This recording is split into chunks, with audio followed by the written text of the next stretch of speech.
ধরো, কাল থেকে তোমাদেরকে আর কাজে আসতে হবে না। দিদি, কাজে আসতে হবে না মানে? মানে আমি এই বাড়িটা বিক্রি করে দিচ্ছি, তাই তোমাদের তো আর এখানে এসে কোনো লাভ নেই। মালকিন, এটা আপনি কি বলছেন? আপনাদের কি কোনো সমস্যা হয়েছে যে আপনারা বাড়িটা বিক্রি করে দেবেন? আসলে তোমাদের স্যারের কোম্পানিতে কিছু প্রবলেমের জন্য ওর জবটা চলে গেছে। আরো অনেকদিন ধরে চেষ্টাও করছে, বাট ও কোনো জবও পাচ্ছে না। তাই আমাদের কাছে আর কোনো উপায় নেই এই বাড়িটা বিক্রি করে দেওয়া ছাড়া। আমরা পাশেই একটা ছোট ভাড়া বাড়ি নিয়ে থাকবো। আমি জানি ভুলটা আমারই, হঠাৎ করে তোমাদের জানালাম, কিন্তু তোমরা চিন্তা করো না, আমি তোমাদের 1 মাসের মাইনা অ্যাডভান্স করে দিয়েছি। 1 মাসের মধ্যে তোমরা কোনো না কোনো জব পেয়েই যাবে।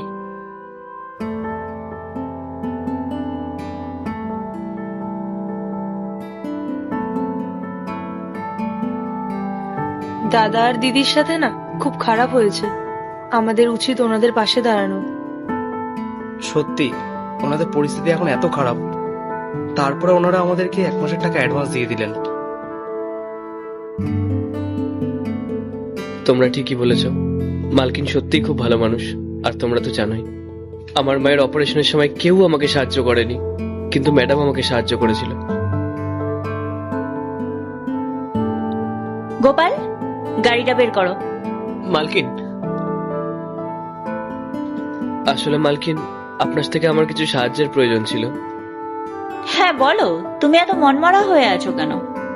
মালকিন, আসলে আমার মা না হসপিটালে ভর্তি আছে, আর ডাক্তার বলেছেন ওনার চিকিৎসার জন্য 3 লাখ টাকা লাগবে। আমি সামান্য একটা ড্রাইভার, আমি এতগুলো টাকা কোথায় পাবো বলুন? আপনি যদি আমাকে একটু টাকা দিয়ে সাহায্য করেন তাহলে আমার অনেক বড় উপকার হবে। আমি আমার মাটাকে বাঁচাতে পারবো। আমি আপনাকে কথা দিচ্ছি, আমি আস্তে আস্তে আমার মাইনার থেকে সব টাকা শোধ করে দেবো। এর জন্য তুমি এত চিন্তা করছো? তুমি একদম চিন্তা করো না, তোমার মায়ের সব চিকিৎসার খরচ আমি দেব। দাঁড়াও, এই নাও, আপাতত তুমি এই টাকাটা রাখো। তোমার যদি আরো প্রয়োজন হয় তাহলে আমাকে বলো। কিন্তু মালকিন, এখানে তো অনেকগুলো টাকা আছে, আমি এতগুলো টাকা দিয়ে কি করব? গোপাল, এই টাকাগুলোর থেকে আগে প্রয়োজন তোমার মার চিকিৎসাটা। টাকাগুলো রাখো আর যাও আগে মায়ের চিকিৎসা করাও। মালকিন, অনেক অনেক ধন্যবাদ আপনাকে।